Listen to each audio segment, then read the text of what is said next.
If you want something out of life, if you want to change yourself, if you want to acquire something, if there's some goal that you want to reach, that is really not easy as some people will make us feel. That living your dream, changing your behaviors, overcoming negative habits, it's challenging. It's hard. Most people go through life never discovering what their talents are. Most people never develop their talents. They have skills and abilities, but if you don't nurture them, if you don't develop them, they will never serve you. Your gifts can take you many places if you develop your gifts. Most of us don't like to do those things that come easy to us. I've always loved to talk to people. I decided, taking this advice, to develop my skills as a speaker. And my gift has developed and it's taken me many places. You have something that you brought to the universe, and that if you decide that my life deserves my developing this, what I do well, and becoming the best at it, and mastering myself, and seeing what I have within me, if you decide to drop your buckets where you are and develop your gifts, I grant you, you'll never ever be without. I grant you that your gifts will take you places that will literally amaze you. I grant you that if you begin to work to develop your gifts, you'll develop a strong sense of happiness. You'll get a larger vision of yourself, because part of beginning to get a larger vision of yourself, all of us need some area of our lives where we can have a feeling of competence. That people know when they think about this area, that's something you do. That you eat and sleep that, and that you do that, and people know it, and you know it, and you know that you know this. If you don't know anything else, you know this. Can you tell I know what I'm doing? Oh, hello.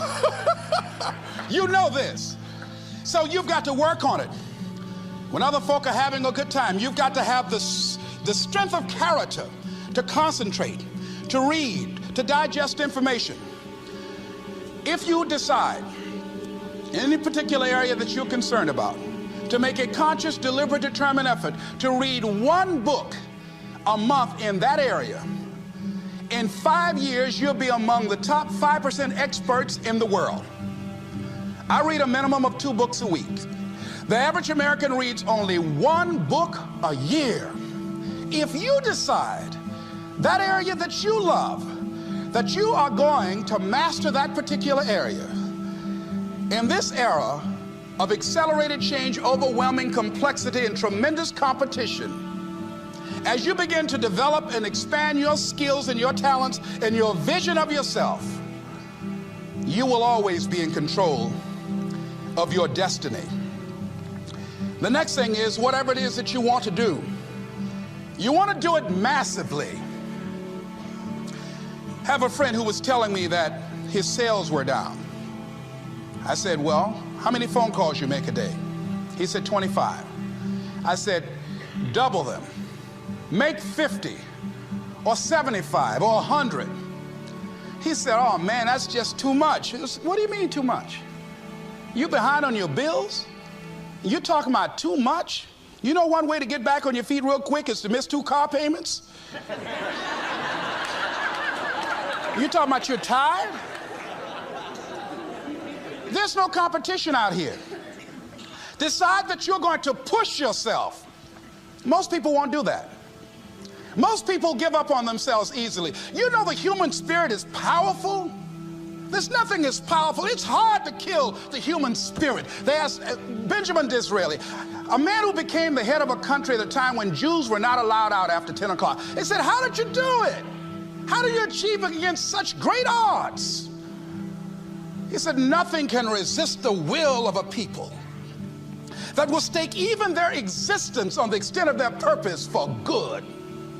That when you have a made-up mind, when you decide that you want to do something, I was reading something the other day, he said, the power to hold on in spite of everything, the power to endure, this is the winner's quality. The hunger, the ability to face defeat again and again without giving up. This is a winner's quality. You have that quality within you. When you're hungry, you don't care about the facts. You don't care about the odds. Doug Williams played for the Washington Redskins, quarterback. John Elway of the Denver Broncos in the Super Bowl. Everybody was talking about Elway. After the Super Bowl, when Doug Williams made a historic passing game, they asked him, said, how were you able, in spite of all of the negative publicity saying that you couldn't win, how did you do it? He said, I ignored my critics. I just didn't pay any attention to them. I ignored myself because they kept on saying it so much. There were times I doubted whether or not I can do what I needed to do. There's a Doug Williams in everybody here.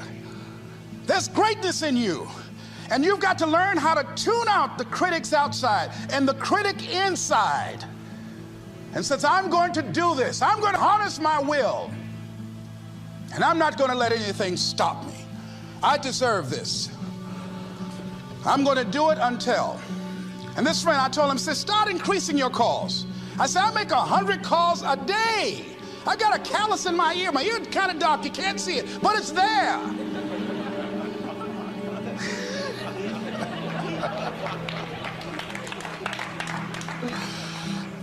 His sales have increased. He's working harder now. The other thing is that if you want something, you have got to be relentless. You've got to learn how to become resourceful. You've got to learn how to become creative. When crises strike in your life, and in the Chinese language, crises mean danger, but it also means opportunity. And this is an opportunity for you to grow. And you've got to be so relentless, regardless of what comes down the pike, that you're always looking for a way to get over, always looking for a way that you can break through, always looking for a way that you can win, always looking for a way that you can strike a telling blow. And pretty soon, I think there's some people watching us in the universe that say, wait, let's call a meeting over here. You know that guy Mustafa? Look at him down there. He won't stop. Just that fool don't know he can't get over. Look here. Why don't we do this? Let him go and let's mess with somebody else. Shit. Let him go on through.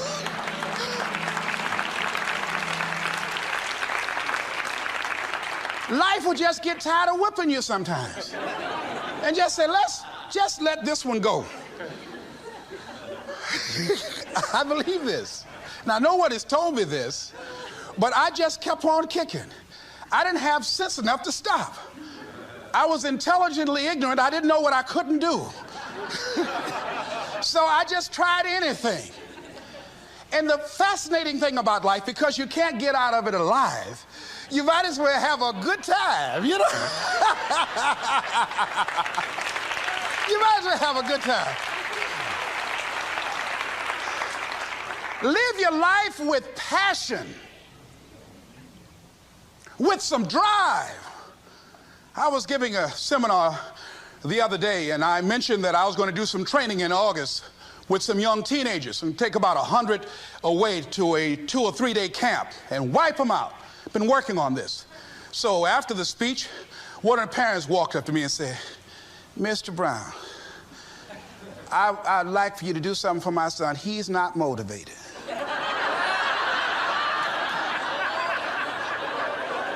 I said, I wonder why.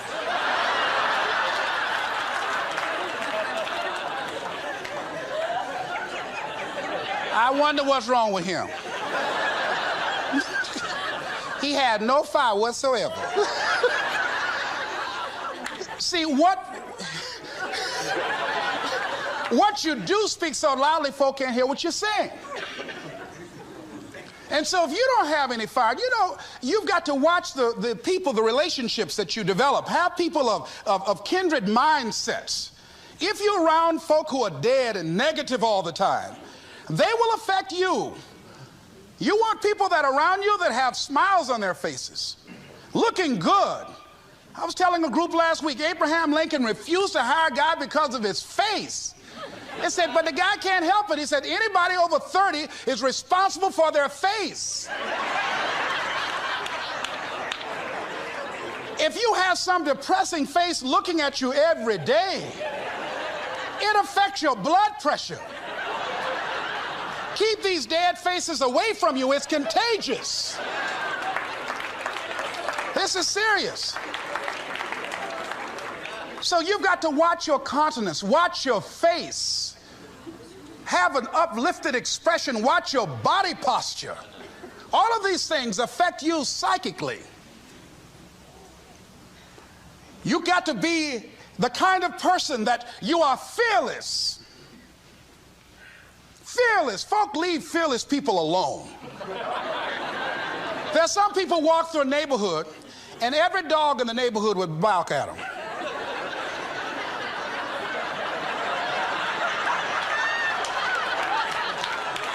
But there's some people come through and ain't nobody gonna mess with this.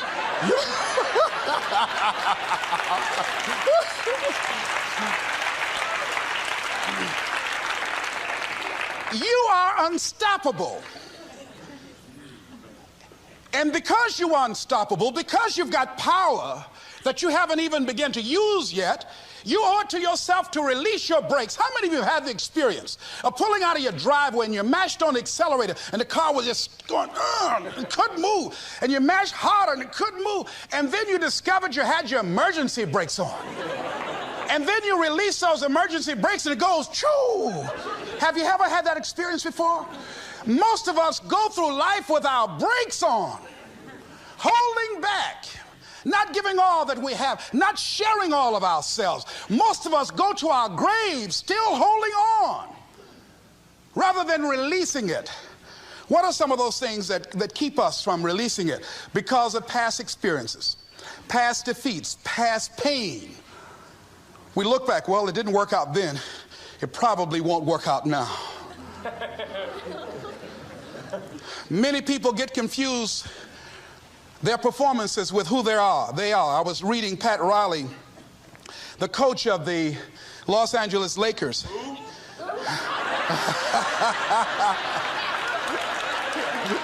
But you're going to like this quote here. After the Trailblazers had blown them out of the water, and I'm sure he said this last night, they asked him, how do you feel? He said, tonight we were exposed for what we are right now.